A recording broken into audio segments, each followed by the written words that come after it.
Hello folks, welcome to our channel, and in this video we're going to talk about the things that we need to be aware of when we work overseas. So first things first, documentation and immigration. In every country they usually require you certain documents, so you need to follow those requirements and documentations, and it costs money actually, so you need to factor it into your budget. And then once you're in the country of your destination, please don't mess around. The immigration bureau isn't your friend.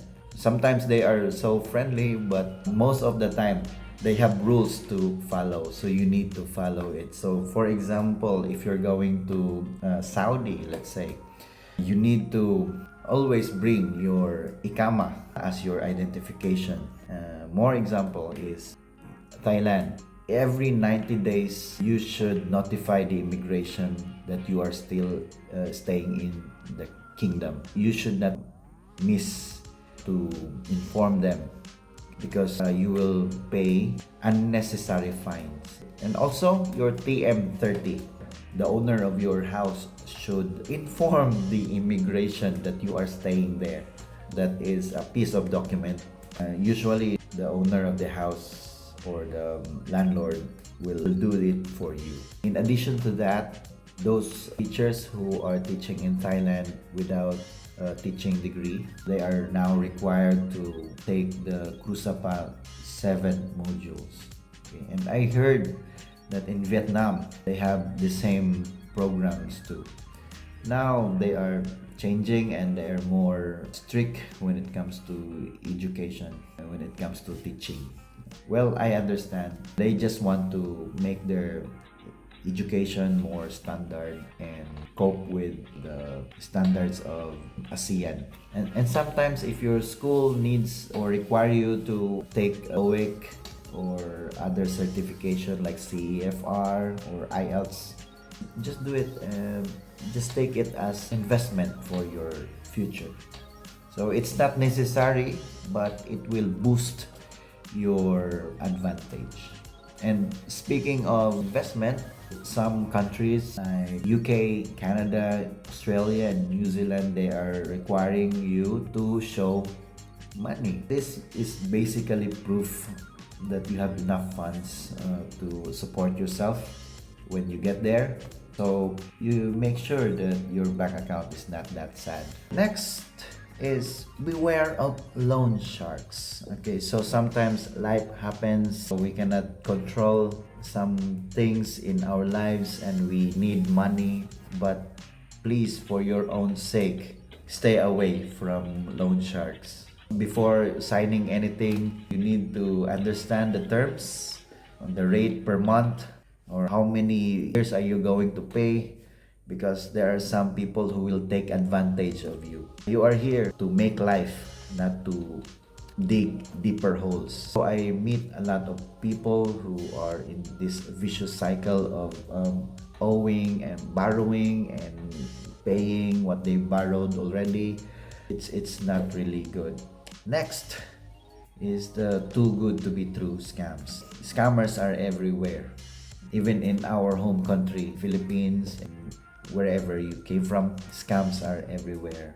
But there are certain things, or there are some red flags to it. When they promise you heaven, when they promise you to double, triple, or quadruple your money in 1 month, that's a sign that it's basic, classic scam. Next, if you will hear these ridiculous offers, like they will give you job with $1,000 or $2,000 per month with less hassle, it's a classic scam.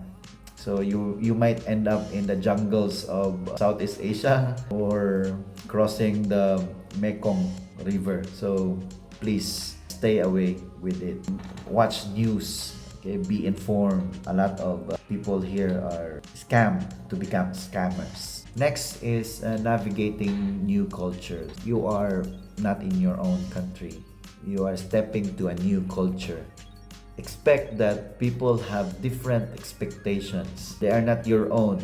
People here, they don't really have the same expectations as I have. They have different work ethics, they have different meaning of life. Please be sensitive. If they offer you food, they offer you something, and if you don't like it, please politely decline. Sometimes I just pretend that I like it.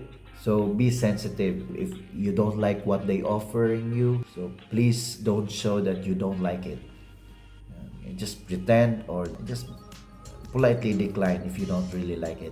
Next is build your emergency fund. We don't know if suddenly war will break out. Sometimes company will shut down or coup d'etat will occur. We don't know. Those things are the things that we don't have any control. But we can control ourselves. Instead of buying new things, gadgets, the things that are necessary for our survival, it's better to save, okay, for rainy days. We don't know.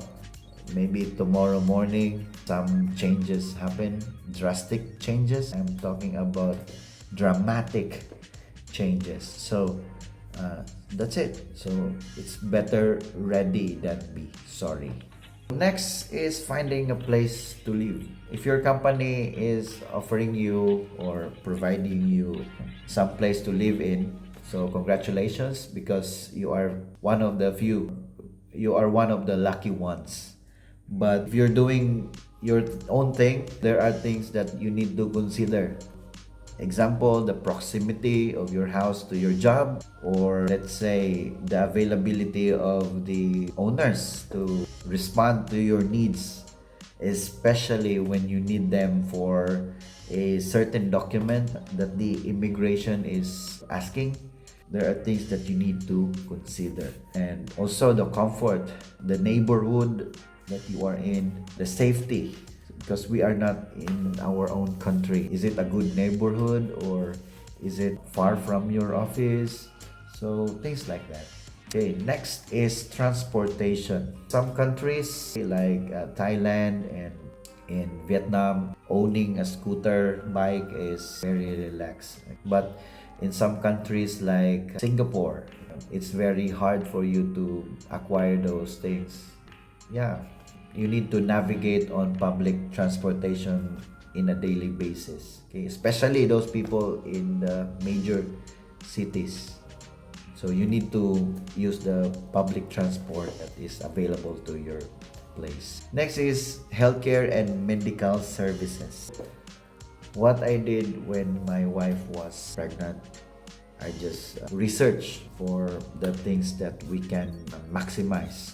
We ask about our social security, how much are we going to receive every month, and how much will be covered. So that's it. And then, so I went to the hospital for an ocular visit. I went to the emergency room. It sounds funny, but it works for me, and it saved me a little hassle. So that's it. So you need to navigate the healthcare. Maybe you are entitled with free dental checkup, with free skincare. So we don't know. Or most importantly, you have a free counseling. Okay, whenever you have a problem, they are there to help you ease your worries. So there are things like that. So those are the things that we need to be aware of when we work abroad. And I hope you enjoy our episode for today, and see you again next time for another informative conversation. So thank you very much. This is me, Philip, and see you again next time. Goodbye.